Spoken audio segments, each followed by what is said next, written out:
নমস্কার সকলকে, আমার চ্যানেলে সকলকে স্বাগত জানাই। আমার আজকের রেসিপি হলো ফ্রাইড রাইস। আমি কিভাবে বাড়িতে ফ্রাইড রাইস তৈরি করি সেটাই তোমাদের সাথে শেয়ার করব, আর কিভাবে ভাতটা খুবই ঝরঝরে থাকবে সেটাও তোমাদের সাথে আজকে শেয়ার করব। চলো তাহলে ভিডিওটা শুরু করা যাক। ফ্রাইড রাইস বানানোর জন্য এখানে আমি বাসমতি চাল নিয়ে নিয়েছি। খুব ভালো করে এটাকে দুবার আমি ধুয়ে নেব, তারপর ভিজিয়ে রাখবো প্রায় 1 ঘন্টার মতন। তো এই যে খুব ভালো করে আমি এখন চালটা ধুয়ে নিচ্ছি। বেশিবার ধোয়ার দরকার নেই, 2বার ধুলেই হবে, দিয়ে জলটা চেঞ্জ করে নিলেই হবে। তারপর আমি চালটাকে ভিজিয়ে রাখার জন্য রেখে দিলাম সাইডে। এখানে আমি ভেজাতে দিয়ে দিচ্ছি হচ্ছে কিশমিশ আর কাজু। কিশমিশ কাজু তোমরা তোমাদের পছন্দ মতো দেবে, যারা বেশি ফ্রাইড রাইসে কিশমিশ খেতে পছন্দ করো তারা একটু বেশি করে দেবে। আমাদের নর্মালি ভালো লাগে, সেই জন্য এখানে আমি আমাদের মাপ অনুযায়ী ভেজাতে দিয়ে দিলাম। এরপর হচ্ছে সবজি কাটাকুটির পালা। তো এখানে আমি মটরশুঁটি ছাড়িয়ে নিচ্ছিলাম আর গাজর এইভাবে কেটে নিচ্ছিলাম। তো সমস্ত কাটাকাটি ওদিকে চলছে, আর এদিকে আমি জল গরম বসিয়ে দিয়েছি। তার মধ্যে দিয়েছি 2টো তেজপাতা, 2টো লবঙ্গ, 2টো এলাচ, 2টো দারচিনির টুকরো, আর দেবো হচ্ছে এখানে লবণ। লবণটা কিন্তু একটু বেশি করে দিতে হবে যাতে জলটা পুরো লবণাক্ত হয়ে যায়। তারপর আমি ভালো করে ঢাকা দিয়ে জলটাকে ফোটাতে দিয়ে দিয়েছি। এদিকে আমার কাটাকুটি অলমোস্ট কমপ্লিট। এখানে আমি দেখো গাজর কেটে নিয়েছি, বিনস কেটে নিয়েছি, ক্যাপসিকাম কেটে নিয়েছি, আর নিয়েছি মটরশুঁটি। তোমরা চাইলে এর মধ্যে বাঁধাকপি দিতে পারো, বাঁধাকপির গন্ধটা আমার খুব একটা ভালো লাগে না, সেই জন্য দিইনি।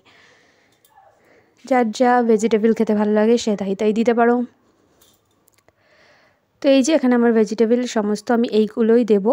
তো সমস্ত কেটে কুটে আমি একদম রেডি করে নিয়ে চলে এসেছি। এদিকে কাজু আর কিশমিশটাও কিন্তু ভিজে গেছে। এদিকে জলটাও পুরো একদম গরম হয়ে গেছে। তো আমি এর মধ্যে এখন চালটা দিয়ে দিচ্ছি। জলটা যখন পুরো একদম টকবক করে ফুটবে তখনই কিন্তু হচ্ছে চালটা দিয়ে দিতে হবে।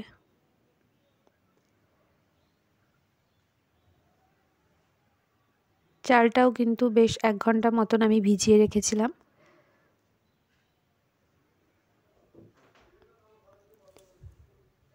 তো চালটা দেওয়া হয়ে গেছে, এখন আমি ভিজিয়ে রাখা যে কাজু কিশমিশগুলো সেগুলো দিয়ে দিলাম,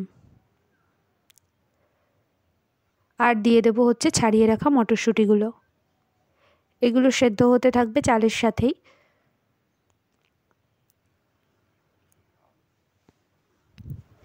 এবার যাতে ভাতটা খুব ঝরঝরে হয়, একটার গায়ে একটা লেগে না যায়, সেই জন্য আমি এখানে দিয়ে দিলাম হচ্ছে ঘি। তোমরা চাইলে এখানে সাদা তেলও দিতে পারো, এতে কিন্তু ভাতটা খুব ওভার কুক হয়ে যাওয়ার পর একটার গায়ে একটা কিন্তু লেগে যায় না। এরপর আমি কড়াইতে খুব ভালোভাবে ঘি গরম করতে দিয়ে দিলাম সবজিগুলো ভেজে নেবার জন্য। তোমরা এর মধ্যে সাদা তেলও অ্যাড করতে পারো, কিন্তু আমি পুরোটাই ঘি দিয়ে ভাজবো। তো ঘিটা গরম হয়ে গেলে আমি প্রথমে হচ্ছে গাজরটাকে ভেজে নেব।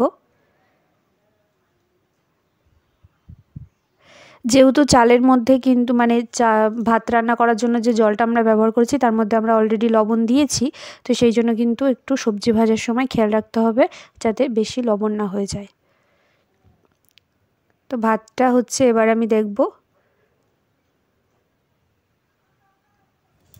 তার একটু সময় হবে বলে আমার মনে হয়েছে। আর বারবার কিন্তু তোমরা একটু খেয়াল রাখবে যাতে ভাতটা বেশি গলে না যায়। তো এদিকে আমার সমস্ত সবজিও ভাজা হয়ে গেছে।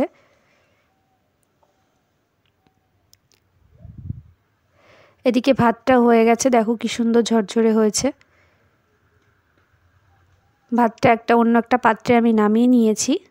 তারপর যখনই গরম থাকবে তখনই কিন্তু আমরা এর মধ্যে চিনি মিশিয়ে দেবো যাতে চিনিটা খুব তাড়াতাড়ি গলে যায়।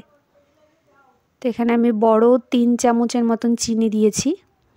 তোমরা তোমাদের স্বাদ অনুযায়ী দেবে, যে যেমন মিষ্টি খেতে পছন্দ করো। এরপর একে একে আমি সমস্ত সবজিগুলো এর মধ্যে দিয়ে দেবো। একটা বড় পাত্রে নেবে যাতে খুব ভালোভাবে মেশানো যায় আর কি।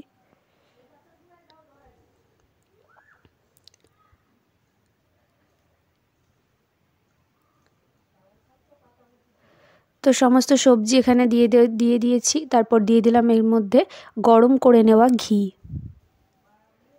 দিয়ে খুব ভালোভাবে এবার মিশিয়ে নিতে হবে।